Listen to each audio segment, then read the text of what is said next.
반갑습니다. 오늘이 기독교 윤리 18번째 강의가 되겠습니다. 지난 시간에 이어서 현재 저희들이 기독교 윤리의 정의론에 관해서 살펴보고 있는데, 지난 시간에는 존 롤즈의 정의론에 대해서 살펴보았습니다.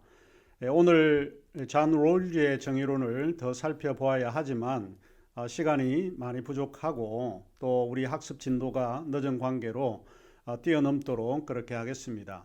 그래서 이 시간 우리가 다루고자 하는 것은 기독교 신학의 입장에서 정의론의 문제를 다루고자 하는데, 우리가 특별히 선별한 사람은 라인홀드 니버입니다. 라인홀드 니버가 가지고 있는 정의론이 무엇인지 우리가 오늘 이 시간을 통해서 살펴보도록 하겠습니다. 그리고 학습 진도가 늦은 관계로 이번 주까지만 정의론 문제를 조금 다루고, 다음 주부터는 우리가 다루고자 하는 것은 생명과 연관되어 있는 기독교 윤리 문제를 좀 다루고자 합니다. 생명과 연관된 윤리 문제는 낙태도 있을 것이고 안락사 문제도 있을 것이고 또 사형 문제도 있을 거고 여러 이제 문제들이 있는데, 그와 연관해서 생명의 기독교 윤리적 입장에 대해서 살펴보도록 하겠습니다. 자, 그러면 오늘 우리가 다루고자 하는 정의론의 문제를 살펴보도록 하겠습니다.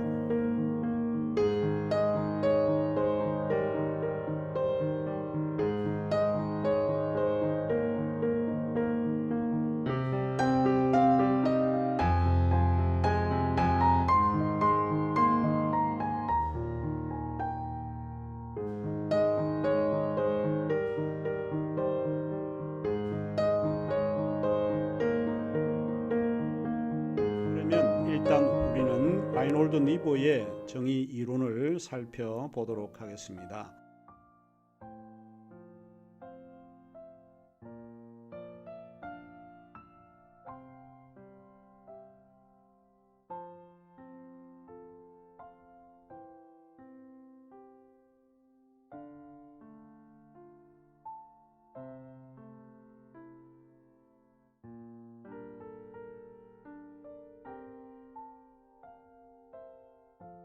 라인홀드 니버는 어떤 사람인지 그에 대해서 잠시 언급하고 시작하는 게 좋을 것 같습니다. 라인홀드 니버는 1892년에서 1971년까지 삶을 살았던 신학자입니다. 그는 잘 알려진 대로 개신교 신학자이고 또 기독교 윤리학자입니다. 현대 신학에서 니버를 기독교 현실주의자로 부르기도 합니다. 이는 그가 기독교 신앙을 현실적인 현대 정치와 외교에 접목시키고 있기 때문에 그런 이름이 붙여진 것이 아닌가 싶습니다. 그의 동생은 리차드 니버, 한국에서는 그리스도와 문화라고 하는 책으로 유명한 사람이지요. 니버는 미국 미조리주 라이트 시티에서 독일 선교사인 구스타프 니버 목사의 아들로 출생했습니다.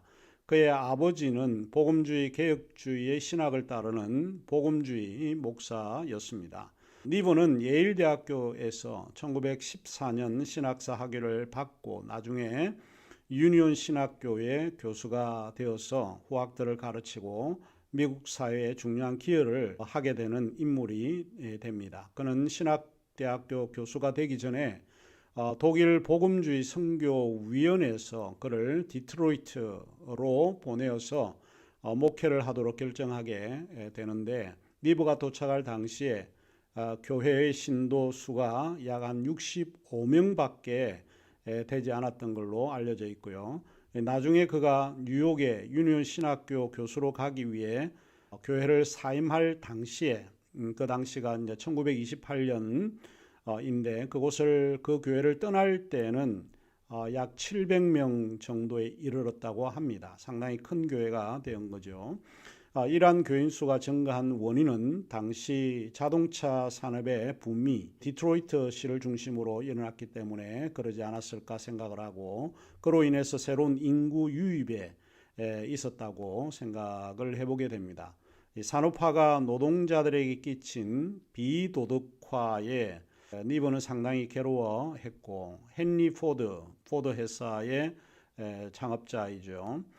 헨리 포드를 비판을 했고 설교를 통해 노조를 조직하도록 돕거나 공장의 조립 라인이 초래하는 비인간적인 그 노동 조건과 잘못된 근로 관행에 관한 글을 썼던 것도 그의 유명한 일화로 남아 있습니다. 무엇보다도 니버는 당시에 미조리주에서 활동하던 KKK, 쿠클룩스 클런이라고 하는 소위 백인 우월주의 사상을 가지고 있는 사람들과 대결을 하면서 니버의 교회 리더적 임무를 넘어서 사회 지도적 인물로 부각되었던 그런 순간을 맞이하기도 했습니다. KKK는 1915년에 부활해서 1920년대에 중서부 또 서부의 주요 도시에서 위세를 떨치고 있었던 단체입니다. 가장 미국의 차별적인 집단이라고 볼 수 있고요. 미시간주의 7만 KKK 회원 절반가량이 디트로이트에 살았는데 1924년에는 시장 선거에서 그 회원이 당선될 뻔한 일도 있었다고 합니다.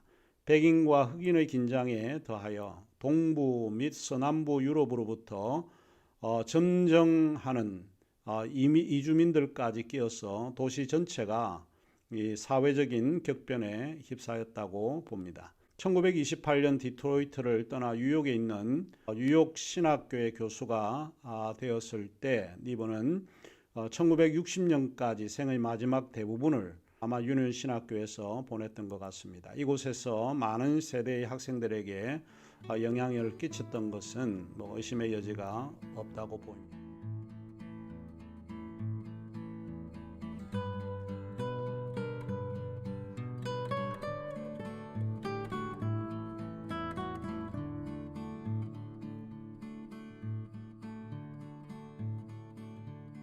나치의 국가 폭력에 대항하여 고백교회를 세운 독일의 루터교회 신학자 디트리 본 헤프도 그중 한 사람이라고 생각이 됩니다. 자, 그러면 이제 라이놀드 니버의 정의 이론을 좀 살펴보도록 하겠습니다.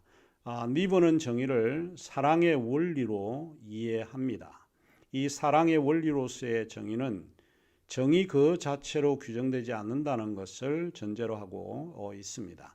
정의는 반드시 사랑에 의해서만 그 의미가 이해될 수밖에 없다라고 하는 취지로 니버는 말하고 있습니다. 그렇다면 우리는 우선적으로 니버가 말하고 있는 사랑이 무엇을 의미하는가를 먼저 이해하지 않으면 안 될 것 같습니다. 니버는 사랑을 두 가지 형태로 우선적으로 구별하는 것이 굉장히 중요하다라고 지적을 하고 있습니다. 하나는 아가페의 희생적 사랑의 형태가 있고 또 하나는 필리아나 에로스의 사랑이 있다라고 이야기를 합니다. 그는 필리아나 에로스의 사랑을 상호적 사랑이라고 규정하고 있는 것에 우리가 특별히 주의를 해보아야 합니다. 대부분 필리아나 에로스를 육적인 사랑, 또 인간적인 사랑 또는 성적인 사랑으로 규정하는 반면에 니버는 이 사랑을 상호적 사랑으로 규정하는 것이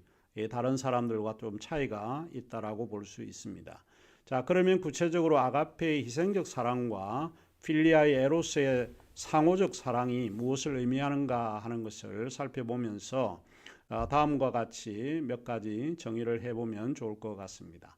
가장 큰 특징은 전적으로 타자 관심인 사랑을 이야기를 합니다. 이 사랑의 가장 중요한 부분은 스스로의 이익을 추구하지 않는 것, 심지어는 타자를 위해 자신의 희생까지 감수하는 사리사욕이 없는 무사욕을 가리키는 그런 사랑입니다. 이 사랑의 의미를 들으면 우리는 이 사랑에 도달하기가 매우 어렵다라고 하는 생각을 하게 되고 너무 차원이 높고 이상적이고 또 너무 고상하고 성스러운 사랑이라고 하는 것을 깨닫게 되지요. 그런 이유인지는 모르지만 니버는 이 아가페의 희생적 사랑은 예수의 윤리의 중심적 주제로 이해를 합니다. 이 부분에 관해서는 그의 주요한 책인 기독교 윤리 제2장에 자세히 언급되어 있습니다. 예수의 윤리는 예언적 종교의 완결한 결실이다 라고 하는 말로 이 장에서 시작을 하고 있습니다. 예수의 윤리에서 사랑은 세상을 부인하는 종교의 금욕주의적 윤리나 선한 사람들을 이 세상에서 행복과 성공으로 인도하도록 만들어진 자연주의적 도덕적 윤리는 그런 의미로 받아들이면 안 된다라고 이야기를 합니다.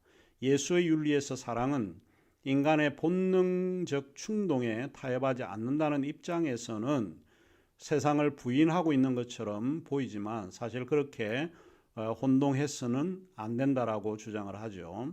실상은 그런 의미로 이해해서는 안 된다라고 보는 건데, 이것은 니버가 말하고 있듯이 예수의 윤리는 예언적 종교의 완전한 결실로 이해하기 때문입니다. 이 문장이 금방 마음에 읽혀지지는 사실 않습니다. 이것은 예수의 윤리가 예언적 종교를 전제로 하고 있다는 것인데, 그렇다면 예언적 종교란 무엇을 의미하는가 하는 것입니다. 예언적 종교는 세상이나 사회에 대한 하나님의 사랑을 보여주는 것입니다. 이 말의 배경에는 예언적 종교가 하나님이 사랑이시다라고 하는 것을 선포하는 종교라는 의미로 니버가 사용하고 있습니다. 그러면 예수의 윤리는 무엇인가? 우리는 그것을 몇 가지로 설명해 볼 수 있습니다. 첫째로 아가페의 희생적 사랑은 생존하려는 본능적 의지를 초월하는 사랑이라고 말합니다. 그는 특별히 마태복음 6장 25절에서 32절의 말씀을 인용하고 있습니다.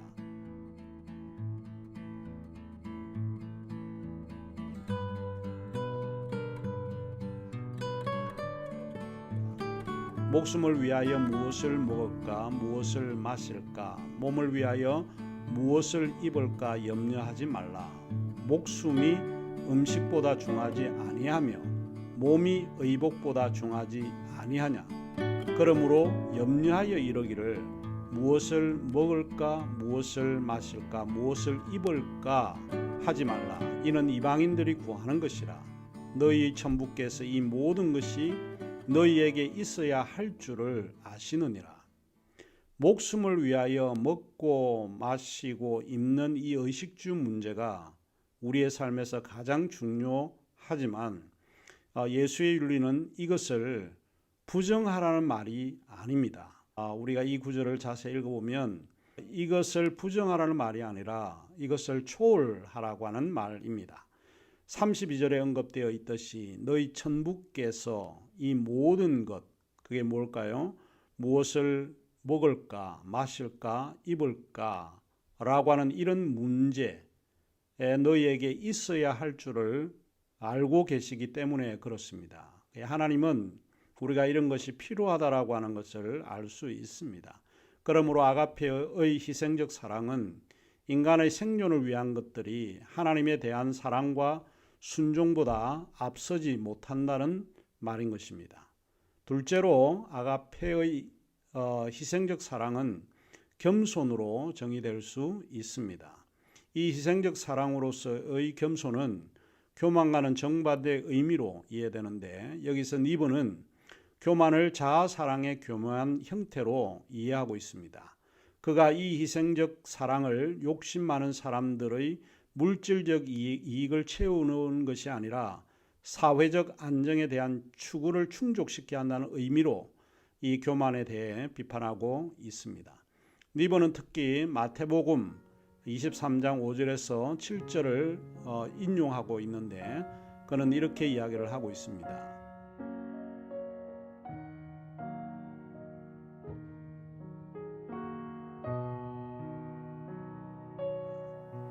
저희 모든 행위는 사람에게 보이고자 하여 하나니 잔치의 상석과 회당의 상자와 시장에서 문안받는 것과 사람에게 랍비라 칭함을 받는 것을 좋아하느니라. 자, 셋째로 이제 아가페의 희생적 사랑은 보편주의의 차원과 완전주의의 차원을 동시에 표현한다고 이해되고 있습니다.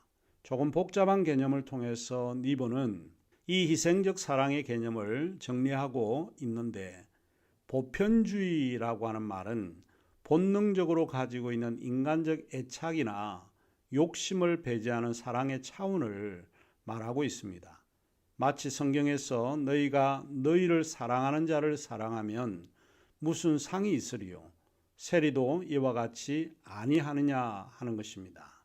즉 혈연 관계 혹은 가까운 사람들 간에 사랑하는 것은 자연스럽습니다.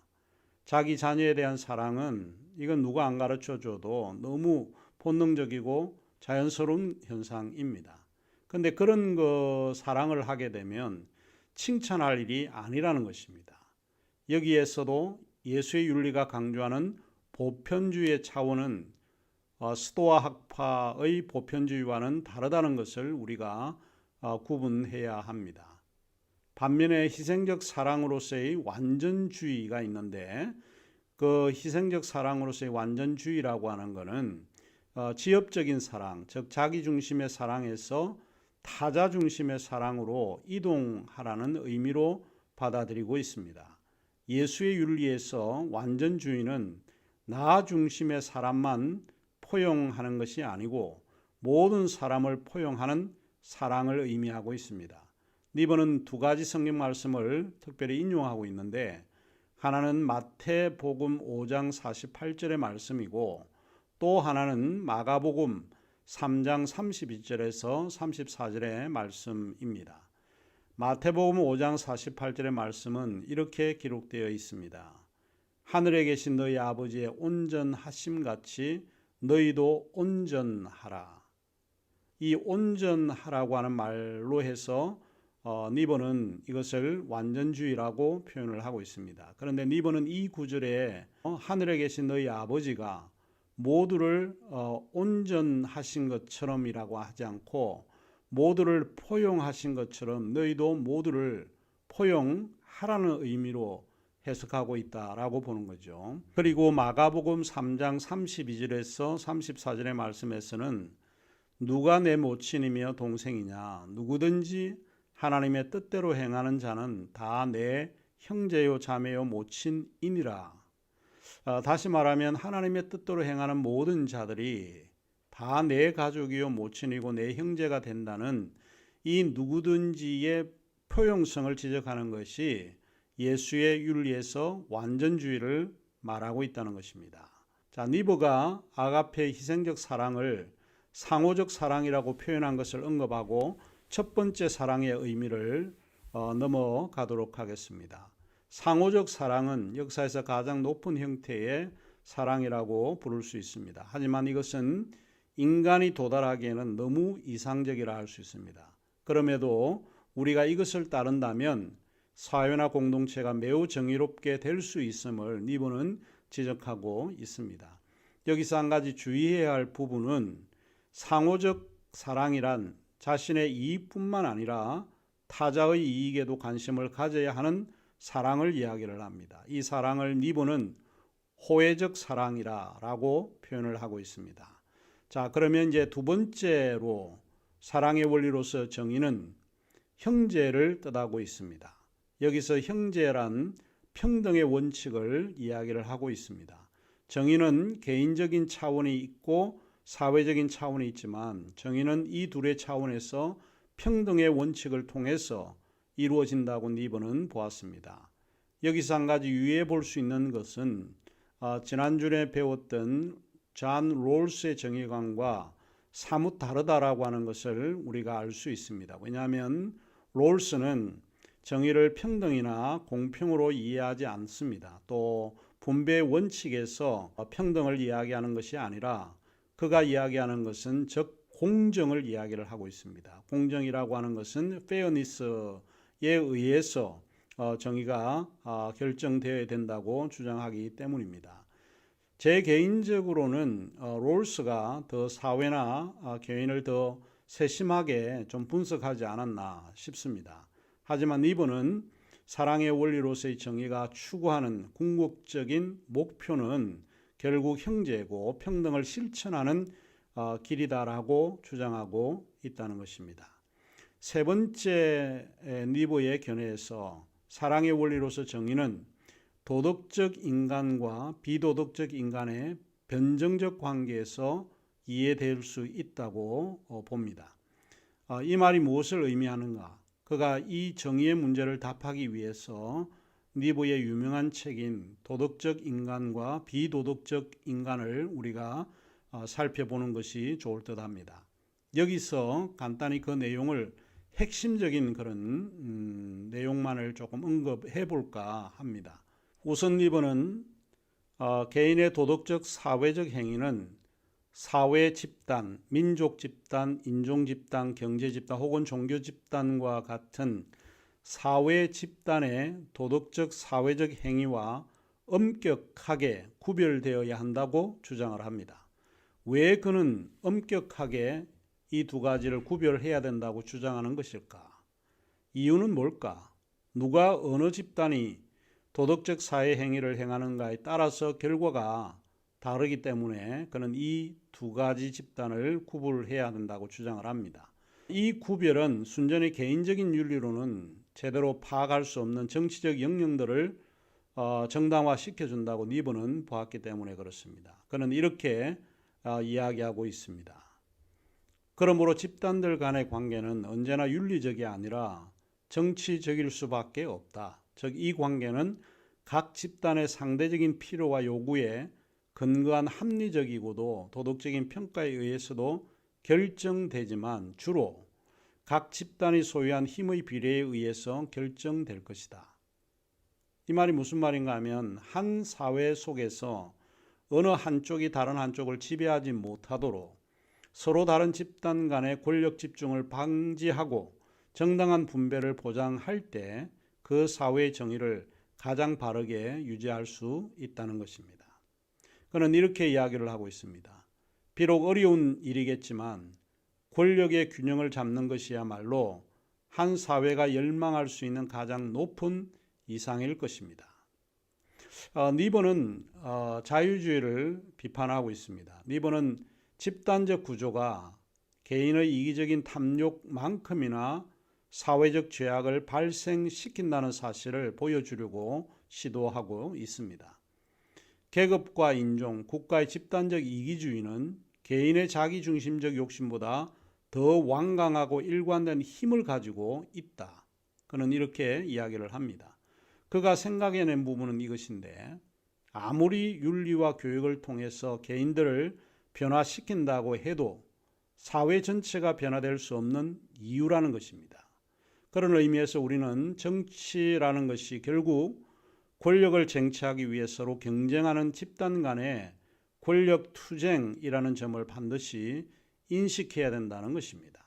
그는 마르크스의 자유주의를 무비판적으로 수용한 것은 아니지만 니버는 마르크스의 자유주의 비판을 어느 정도 수용하게 되었던 이유가 바로 여기에 있다고 보는 것입니다. 이런 근거에서 도덕적 인간과 비도덕적 인간의 변정법적 관계가 매우 중요한 의미를 지니고 있습니다. 간단하게 이야기를 하고 니브의 정의론을 조금 넘어가야 할 것 같은데 간단하게 이야기를 하자면 인간은 인격적이지만 사회는 인격적이지 않고 비인격적입니다. 사회는 서운하거나 괴롭거나 고통스럽다라고 하는 것을 느끼는 일종의 감정이 전혀 없습니다.